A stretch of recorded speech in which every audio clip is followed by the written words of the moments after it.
Hey guys, welcome back to the Hey From Men podcast. My name's Em. If you don't know, now you know. This is going to be your weekly little tidbit of health, wellness, fitnessy, life shit.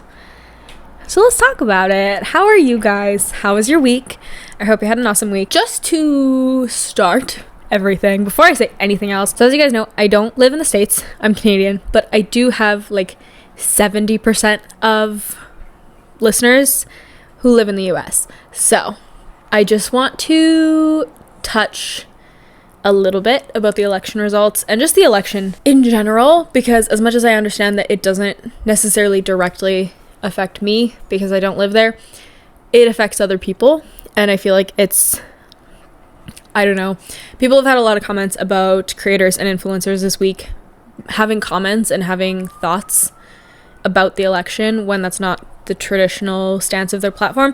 And I just want to say, I'm trying to word things nicely, it is irresponsible for people to expect the outcomes of the election not to have a direct effect to either them or someone they know personally. It is not people jumping on the train of shit talking the election when they post about it. It is people genuinely concerned for human and women rights and reproductive health and just women's health in general, women's future, women's everything. I hold so much space, and I've been holding so much space through this entire election process for people in the US who identify as women, who need reproductive health rights, who need contraception, who need like all of it. I'm holding so much space for you, and I'm holding so much space for so many people, because this is, regardless of how the election had gone, history would have been made in the 2024 US election.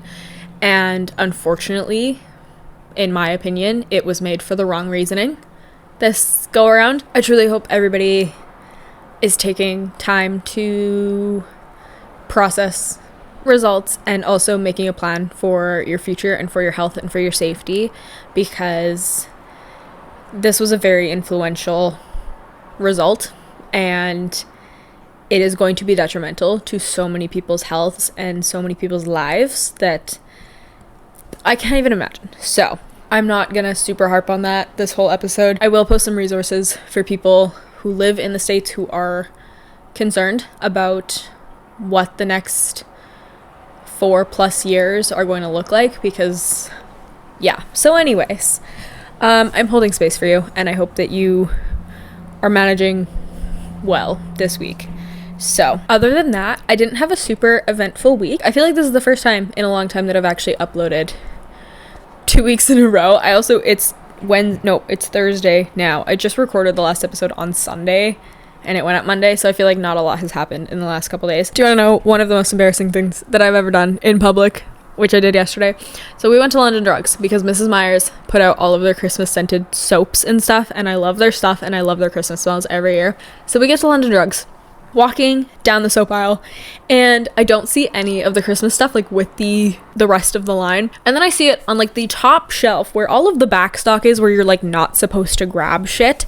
So I proceed to hand Isabel my keys. I stand on my tippy toes, lean against the shelves to like not fall over, and use my phone to knock these bottles down to smell them. Cut to like 2 minutes later, after I've knocked down 6 of these bottles because we wanted to smell them all, Isabel turns around and notices that there is an entire end cap that has every single one of the Christmas scents in every single product. And I was embarrassed. I choose to not feel embarrassed by most things in life. That I felt embarrassed. There was for sure people standing at the end of the aisle looking at the end cap and glancing at me as I'm knocking these bottles of hand soap down, and that's embarrassing. Also, I got new glasses. I'm wearing them today. Hey, FYI, if you'd rather watch podcasts or on YouTube, I say it every week and I'll continue to say it, but I got new glasses. So I got 2 pairs. I got the one I'm wearing right now, which is like a tortoise shell square glasses, and I also got pretty much the exact same style but in a clear, because I don't think I've ever had like full clear glasses. So anyways, I think they're really cute. I got them from Zenny. I'll link the styles that I got down below. I got them because Kate Thomas posted a TikTok and she was wearing glasses and everybody was freaking out over where she got her glasses, and she got them from Zenny. And I went to go order them, and they were like $40 with my prescription in them, which is bonkers because on average I probably pay like $300 for prescription glasses from the optometrist. Okay, so this week I really wanted to talk about So one of the big things that we talk about on the podcast all the time, if this is your first episode, hi, hello. We talk a lot about wellness and wellness routines, wellness habits, wellness everything. And I think one thing that I always try to focus on and prioritize is essentially just like wellness on a budget. Doing wellness activities, having wellness routines that don't involve spending $1 million every single week.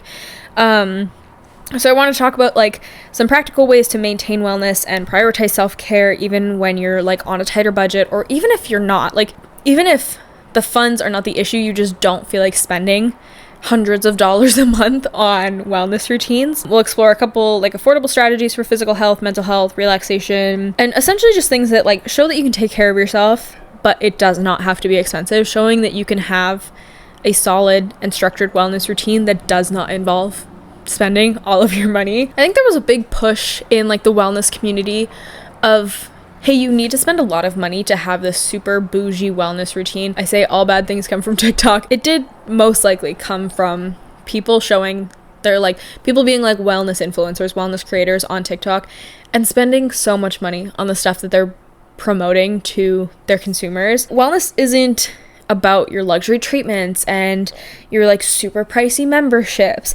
It's supposed to be about daily habits that nourish your body, your mind, your soul. And also they're supposed to be sustainable, and typically speaking, they're supposed to be affordable. The entire purpose of having wellness habits and wellness routines is to encourage you to take care of yourself, and also to do that in a way that is sustainable long term. For 99% of people, having like multiple $100 memberships to different spa treatments and stuff is not a sustainable or long-term option, but it's being promoted in the way that, hey, if you don't do that, then you really don't partake in wellness. If you don't spend hundreds of dollars a month on supplements, do you really care about your wellness? I know wellness typically tends to be a little bit separated from fitness, but they are very closely interlinked. And one thing that a lot of people struggle with is feeling as though they don't have a place to start in the gym, fitness, wellness community because it is expensive. Like going to a gym, having a gym membership, having gym clothes, having specific shoes for the gym, all of that is a luxury, and a lot of people don't realize this. Now, don't get me wrong. I am also of the opinion if you are going to spend your money in any way, shape, or form to help your physical and mental health, the gym is one of the best ways to do it. Typically, you can find relatively affordable gym memberships. I know like Planet Fitness, for example, in places that have them, or like Anytime Fitness has deals all the time. Sometimes you can find like smaller, non-commercial gyms that have really decently priced memberships. The $30 to like $60 a month is not always an option for some people. So there's a million ways that you can exercise without the gym. You can do home workouts, utilizing like free workout videos online, such as like go on YouTube. There's things for yoga, there's strength training, there's cardio, there's like core strength, there's the Pilates videos now. Utilize the free online workout videos. There are so many people and so many creators who actively try to release more and more free home workout content. And there's so many people that also take into account the fact that you're not working out at a gym. So you don't have a ton of equipment. You don't have like, you might not have dumbbells at all. They're finding alternative stuff in your house that you can use for added weight. Go for a walk, go for a run, biking outdoors. If you have a bike, obviously like that's an expense. But again, I feel like a lot of people who live in cities have a bike, typically. And if not, go for a walk, go for a run, go like anything like that. Using your household items like water bottles for weights. I know people use like bags of rice, or they fill like, you know, those like plastic jugs of water that you get at like Walmart. Fill those with water and use them as weight. Or, you know, a really affordable thing is like resistance bands. You can order them online. Typically they're really, really cheap, and you can get a pack of like multiple different strengths. So you can find alternatives to a traditional gym workout by just working out at home. Also, don't discredit like, again, the Pilates videos or yoga videos. Doing like a strength yoga video, which I know is not traditional yoga and should probably be referred to as something else, but until we have a better name for that, doing like strength-based yoga flows for like half an hour, 45 minutes can be such an incredible workout, and also can be like a full body workout all in one. There seems to be this big separation in people like the far side of the fitness community and the far side of the wellness community that do not want to believe that their niches interlace, but they do. Physical fitness is a huge part of wellness, and having a good wellness routine, having good mental and emotional health is hugely involved in physical fitness. So they are really closely aligned. So when it comes to physical health on a budget for your wellness routine, home workouts, going for a run, finding like even things such as like, I know in the city I live in, there's like the YMCA, or there's a lot of like the civic centers you can get a monthly membership for, but I think the memberships here are like $30. Don't quote me on that because I might be wrong, but it's like $30 and you have access to the gym and the pool and all of the other resources that they have at those centers. Do something like that. If you are super convinced that you don't want to work out at home, or even like there might be, I know in this town that I grew up, there was a lady who did like boot camp classes, and you could do a drop-in fee, and it was like $10 per class, and you could go once a week or you could go however many times, and that was your drop-in fee. So you can find ways to fit physical health and physical fitness into your budget, regardless of what that looks like. Another big thing is your nutrition. Food is expensive, vitamins are expensive, supplements are expensive, like everything that is involved with your nutrition can be expensive, but it's also something that should truly be prioritized more than, obviously it's important to exercise and be physically healthy, but your nutrition has such a huge part in your ability to do that. People love to promote, again, like hundreds of dollars of supplements and vitamins that they're taking every month. Hey, guess what? You don't need supplements. At the end of the day, do I take them? Yes, I take my creatine, I take my EAAs, I have like pre-workouts. I take them because they are something that fits into my budget currently. If they no longer did, they are not something that you need. If you are focusing on your nutrition, if you're having a well-rounded diet, you don't need additional supplements. Your supplements are not mandatory. Your supplements are not a necessity, and anybody who tells you that they are is incorrect. Don't get me wrong. Can they be extremely beneficial to your growth in the gym and your physical fitness? Yes, 100%. I'm not going to deny that. However, for somebody to sit here and say, hey, this is the supplement that I take, this is 100% necessary, here's my link in the bio, here's my code, use my code, here's my what, like, stop. Your supplements are not necessary. If they are resulting in a diminished balanced nutrition, stop taking them. Spend your money on your food. One big thing is meal prepping. I know people are tired of hearing it. People are tired of hearing that it saves you money and it saves you time and blah, blah. It truly does. The amount of people, if you don't have food prepared at home, how likely are you to stop to get something that you deem as healthy on your way back from the gym or on your way back from work? A lot more likely than if you know you have a meal sitting at home that just needs to be popped on the stove. Planning your meals around like affordable and nutrients-dense foods. Some of them are like rice, beans, your seasonal veggies. Finding proteins that do not break the bank. I know that's not really possible here because like a thing of 3 chicken breasts is $27. But one good one, if you like chicken, I eat chicken thighs like every week. I can get like a pretty decent sized package for like anywhere from $20 to $24, and that's enough chicken thighs for like 6 days. Obviously that depends on what your macro and nutritional goals are for the day, but there is certain proteins and stuff that can be made affordable. I know people love alternative proteins, and if that's working for you, great. I don't eat alternative proteins. I hate tofu. Tofu's gross. I don't like vegan meats or anything like that. I don't feel a need to eat them because I don't mind eating actual meat. Taking the time with it, don't just go to the grocery store and not have a list and search aimlessly down the aisles, because you are going to spend money on things that aren't worth it. You're going to buy things that are more expensive and less nutritionally dense for you. I think one of the best tools or best practices when you are going grocery shopping, skip your middle aisles. I know people talk about that all the time on TikTok and stuff, but skipping your middle aisles, because typically speaking, that is a lot of your pre-packaged foods, that is a lot of your processed foods. Don't come for me. I'm not saying those are bad foods. There is no such thing as a bad food, and I'm aware of that. But if you are shopping your outer aisles, if you're shopping through your produce and you're shopping through, like meats and refrigerated stuff and all that, chances are you are going to get more nutritionally dense foods that are going to serve you longer in the day, and typically are less expensive because prepackaged shit is expensive. Buying in bulk, I know people love to shit talk Costco and Sam's Club and stuff, but honestly, it's such a cheat code for stuff. I know that it's expensive up front. Like, okay, going and buying like a billion things of chicken breast, it is expensive up front. But in the long term, it does make your meals more affordable, meal per meal, instead of buying ingredients every single week. Like, if you can buy in bulk, it's awesome. Especially like Costco produce. If you've never shopped for produce at Costco, go do it. A pack of like 3 cucumbers is like almost always $3 here, which is bonkers, because sometimes I'll pay like $7 at Sobeys.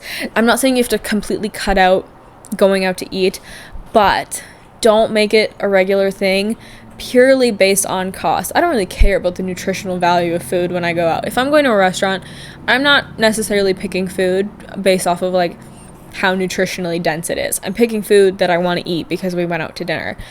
But I'm only doing that maybe a couple times a month, if that. And by a couple, I literally mean like once or twice a month. I'm not going out to eat like 4 or 5 times a week and then complaining that, okay, so like, for example, Izzy and I went to McDonald's a couple days ago because I wanted fries. So I got like 2 of their plain cheeseburgers because they're itty bitty, and then like a medium fry, and it was $10 for not even a full meal. Like, I was hungry probably 40 minutes after I ate that because nutritional processes, but like $10. If I was to get an actual meal, like when I go and get an actual meal with like a quarter pounder, it's like $15. And people are doing that multiple times a week and then wondering why, because you're eating more. If you're eating processed and fast foods, almost like 9 times out of 10, you're going to be hungrier than you would if you were eating a nutritionally dense meal, because it hits your stomach and it processes so fast through your body. So cook at home, do your meal prep. For like mental wellness, they're like, again, meditation, mindfulness, we've talked about it a million times. There is free or like low cost meditation and mindfulness tools. Again, go to YouTube. If you listen to podcasts, a lot of the podcasts that I have on like my Apple Podcasts are like meditation or mindfulness podcasts. Just things that like, okay, here's 10 minutes. It's free to listen to on Apple Podcasts, and like Spotify would have them too. And it's a 10-minute quick mindfulness practice that doesn't cost you $1 million. There's also like, you can join a lot of online support groups or like local community organizations to connect with others on similar wellness journeys. Obviously, this is more realistic if you live in a city that has like Facebook groups and whatever else, that it's like, even if it's not something that you're going and meeting up with these people, still just giving you that sense of community can help provide a more well-rounded wellness approach to your friendships and to your socialization without spending $1 million. Some big things you can do is like just setting aside time in your day for at-home relaxation. Things like, okay, if you like hot baths, here this day and this day, every week I have a hot bath and I light candles and I listen to music or I read a book or whatever else. Spend time in nature when possible. Go for a walk. It helps to relax. It helps to recharge and de-stress. And, you know, whether it's like a walk in the park or a walk around your block or you're going for a 10-mile hike, any amount of time in nature is a good thing for you. Go outside, get some fresh air. Do not keep yourself cooped up in the house. Forest bathing, which we don't really talk about on here almost ever because it's a whole thing. Essentially, forest bathing is just like fully immersing yourself in nature. It's a free way to boost mental clarity and calm yourself down. You can do things such as like, again, using free resources like podcasts or audiobooks, YouTube for personal development and entertainment. That can be anything from like, okay, you listen, like I have a wide array of podcasts that I listen to. I like listen to Morbid and Ladies and Tangents and like Huberman Lab, and there's a million in between there, but I have different podcasts and different content creators that I listen and watch at different times of the day and for different reasons. Sometimes it's I'm listening to this because I want to have entertainment for the next hour. Other times I'm listening to a 4-hour Huberman Lab podcast because I want education in the form of a podcast. You can also like explore inexpensive hobbies like knitting, drawing, gardening. Again, I don't have any hobbies. We talk about it all the time. But these are things that like, these are some activities that can provide stress relief without like a super hefty price tag. I say that, but I know that things like crochet and stuff can be expensive, but it is so many people's go-to habit or go-to hobby. Unfortunately, the reality of hobbies is most of the time they do cost at least a little bit of money. And I know that can be the tricky part for people wanting to start new hobbies or new activities, is it does cost money to start doing things. It does cost money to have the supplies to do something. But if it's something that's going to benefit your long-term health, I don't think it's a bad thing to make room in your budget for certain things if it's going to help you long term. I think one of the biggest things that people can do to prioritize their wellness habits and wellness routine while not spending any money is prioritizing your sleep. I talk about it. I feel like every fucking episode we talk about sleep. It truly makes such a difference in how you exist within the world if you allow yourself to actually prioritize that time rather than just seeing it as like a waste of your day, essentially. I know so many people that like to say, well, I don't like sleeping because I feel like I'm wasting these hours. I'm like, girl, those hours that you feel as though you're wasting is what fuels you to live the entirety of your life. And you feel like that's not a priority? Like, what do you mean? Establishing a good bedtime routine that can promote relaxation. Some things like stretching, reading, meditation always. But just creating a habitual routine that you do like every single day. A big one to start for a lot of people can be like, just take a hot shower before you go to bed. Typically, to fall asleep, your body needs to have an internal temperature drop of like 1 to 3 degrees. A good way to do that, have a hot shower and then get into a cold room. Leave your room cold. Don't do anything in your bed except for sleep. There's that whole thing of like, the only thing you should do in your bed is sleep and have sex. Do it. That should be the entirety of what your bed is for. Keep your room cold, keep your room dark. Obviously I know this is like not always attainable for a lot of people, because if you live in a small space or if you have multiple roommates and you don't have house space to exist in, but when possible, don't do your daily functions in your room. Don't study in your room, don't work in your room, don't watch TV in your room. The one space in your life that like, this is only for sleep. The only thing that I do here is I go to bed. So then when you're in your bed, your brain is not thinking of a million other things that you typically do in bed. The only thing it's focused on is falling asleep. Block out light and noise using affordable solutions. You can get like an eye mask on Amazon for like $3 probably. You can find them online. Or if you, I don't know, like blackout curtains and stuff are expensive, put a blanket up over your window. Like any form of keeping your room dark while you're sleeping can help your sleep so much. Earplugs, again, you can buy the expensive ones. I really want a pair of Loop earplugs. Hey mom and dad, if you're listening to this, a Christmas present idea would be Loop earplugs. I really want a pair of Loops, but are they $40 earplugs? Yes. Can I go to Home Hardware and get the foam ones for like, I don't even know how much, a lot cheaper than that? Yes, because they are something that is still like accessible for most people. You don't have to get super pricey tech. Like, you don't need, as much as I want a Hatch alarm clock, you do not need a $250 Sunrise alarm clock. I have a $30 one that I got from Canadian Tire. Probably doesn't work like as well, but it works fine. And that's all I'm looking for. I know that I harp on it and I know that people get tired of me talking about it, but it is truly one of the biggest game changers in your life. You want to know what else I really want? Because I am secretly obsessed with Andrew Huberman and I want to be him. I want an 8 sleep pod so bad.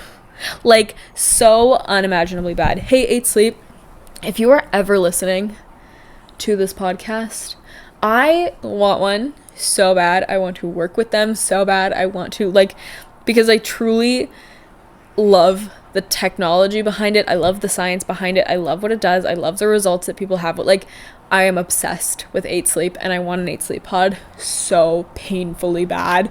But again, really expensive, not a necessity, but I wouldn't mind one. So, hey guys, go tag 8 sleep on my posts. And maybe they'll sponsor the podcast one day. Could you imagine? Imagine I come on next week and I'm like this rinky-dink little tiny podcast and I have an 8 sleep sponsorship. Tell me that wouldn't be the most insane shit that you'd ever seen. I would die inside. I would die. But anyways, prioritize your sleep. Get an 8 sleep pod. I'm kidding. Don't get an 8 sleep pod until They sponsor me. I know I harp on prioritizing sleep, but it is truly one of the biggest game changers when it comes to long-term sustained wellness and just health in general. Some other things, utilizing free or like discounted wellness resources in your community. I know obviously this is like not the most widespread thing, and it is based on where you live, but a lot of communities offer free wellness events like outdoor yoga classes or walking groups or mental health workshops. Join like a run club if you like running. Join a walking group if you like walking. I know there's like, for people with specific hobbies, there's like groups. Again, back to the Facebook groups. People just post their shit and like hype each other up, and it's a whole thing. A lot of times libraries offer free fitness classes or wellness seminars, access to wellness books, audiobooks, and online resources and stuff. You just have to ask. A lot of the time, a lot of people don't realize that certain buildings and certain businesses offer more resources and stuff than you'll ever know, because they just don't typically post about it enough. So just ask. I guess like one of the biggest things that comes with building wellness habits and a wellness routine on a budget is like you have to have you have to be consistent with the stuff you do. The whole point, again, I've said this a million times, the whole point of doing lifestyle changes and of building routines and building habits is to create sustainable long-term solutions to issues that you're having in life. A regular practice of wellness habits, even like the super simple ones, is going to be a million times more effective than splurging occasionally on a really expensive treatment or a really expensive class. I'm not saying don't do that. Again, if it's within the budget and you want to like, here's a gift to myself, I'm going to go get a 300 whatever it is, then that's fine. But instead of having like these sporadic bursts of like, I'm going to care about my wellness on this day and I'm going to go do all of these expensive treatments and all of these expensive classes, and then I'm not going to think about it again for the next 6 months. For what?